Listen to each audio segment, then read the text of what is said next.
Yes, Mr. Bunsen.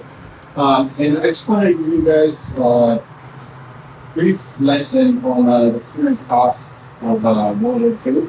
So I know you guys haven't covered World War II, so maybe it shouldn't be uh, new material.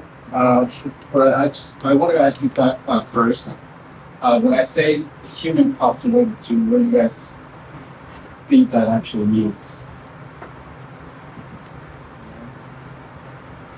And yes, human deaths.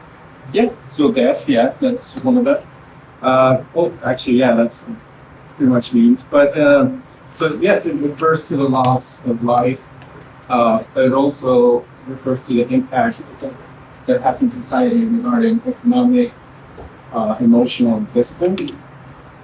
So I do wanted to show you guys a couple of pictures, which kind of like analyze, I guess you can say.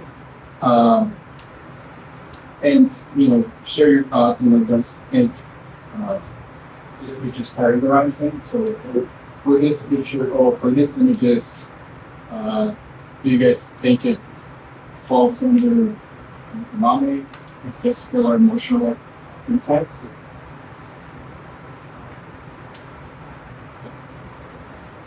Right, yes, economic. Anyone else? No. Well, yes. What I was going for with this one is yes, it is economic, but there could be an argument made also that it could be physical and emotional.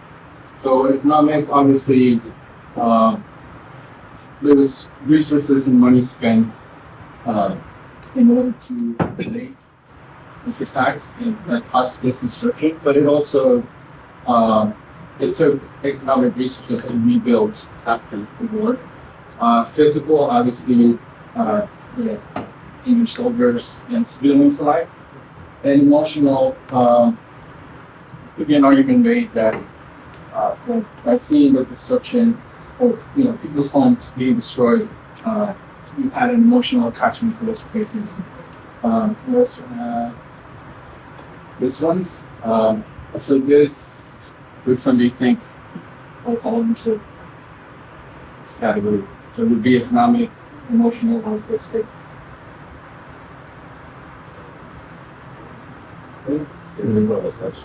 Yeah, yeah. Thanks for physical again. Emotional could be economic too as well. I agree. But yeah, mostly emotional.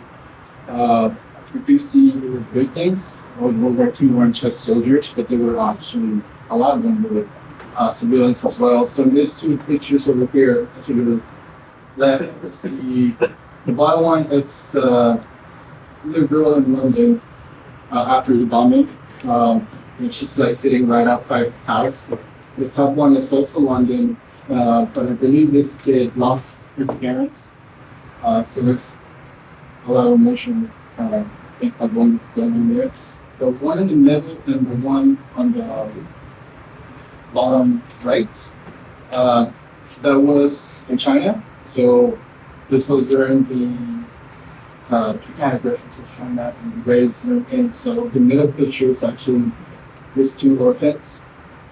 And I believe the bottom right, it's grandmother with her grandson. The picture come from this. And then the top one, it's just people running after the bombing of London. So this one, again, which category do you guys think this one falls into? Well, yeah. So yeah, it's physical and emotional. I guess you can say you can see the three pictures from the top in the corners. It could be United States emotional distress. This bottom one actually, physical, do damage to your body during the war. It could also be an argument of the middle one being stressful, and the bottom right also being stressful in the bottom gallery. Yeah, so this are the three sides I wanted to show you guys. But I do want to shift gears and just pretty much show you kind of the harsh reality of how World War II had an impact on our society regarding human cost. But we do these images do make us reflect on how, or make us understand how we see the world through this people's life. But there's also another way we can interpret the world, and that's by it's a different perspective of how it happened. So this is the cemetery for British soldiers in France. I'm going to try to say the name because I'm French, so. But yeah, this is was it dedicated to British soldiers after World War II. This was in June Beach. So this cemetery contains around 4,000 burials. 300 of those are in identified. And then also other 500 soldiers that are different nationalities. We also have another cemetery dedicated to the Canadian soldiers, that's in France. It's actually 12 miles away from the previous one. So this one contains 2,000 soldiers buried in there. And they were killed during D-Day. We also have another one cemetery, also in France, with this, I believe it's close to Medical Beach. And yeah, this cemetery contains around 9,000 soldiers, and of those so previous civilians and France also has German war cemetery. We know that a lot of soldiers didn't want to fight on behalf of Germany, so they were actually forced to fight. But we do honor them.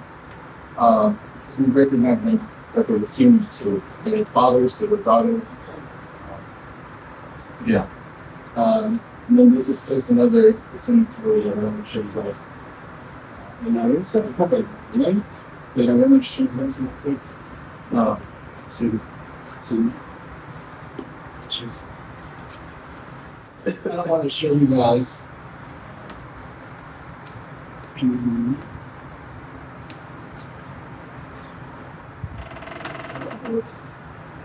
Let's check. There we go.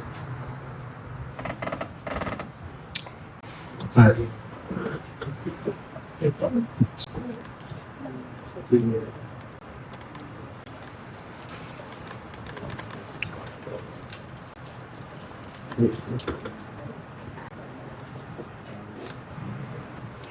Sure enough. So I also wanted to show you guys like the before and after of some of these images. So this image right here, it has the description on the bottom, but I'm just going to summarize it. So these are American soldiers going into the ships on their way to D-Day, and this is the same picture 70 years after, and from what it looks like today. And I just wanted to show you this because sometimes we don't even realize the history of some of these places. We don't know where. We don't. So you just pretty much forget or don't realize the place, how much history some of these places have, or what this place have been through. There's a couple more. For this one, for example, this is I believe this is Euro Beach, yeah. And this is during D-Day, and this is 70 years after. A lot of people there, we don't even realize, sometimes we go to places, we don't even realize what these places have seen or what has happened. There's a couple more, so this is also the third grade, and this is 70 years after. You can see that some of these towers or some of these buildings have survived. And there's a couple more. So I don't know if you can see, but this house right here is still there. So it just makes you reflect and value what these people fought for. And then the last thing I wanted to say, usually if we had like a full class, I would assign you guys to pick an event and write a summary about it. And then rewrite the whole thing with an alternate ending. So it would be whatever you guys want to do. So for example, if you guys want to write about D-Day, you guys would have like full control on how it would pretty much go. So you guys can add whatever fancy you get on for it. So I thought it was like a fun assignment. We won't be doing it. But yeah, so that was my quick lesson.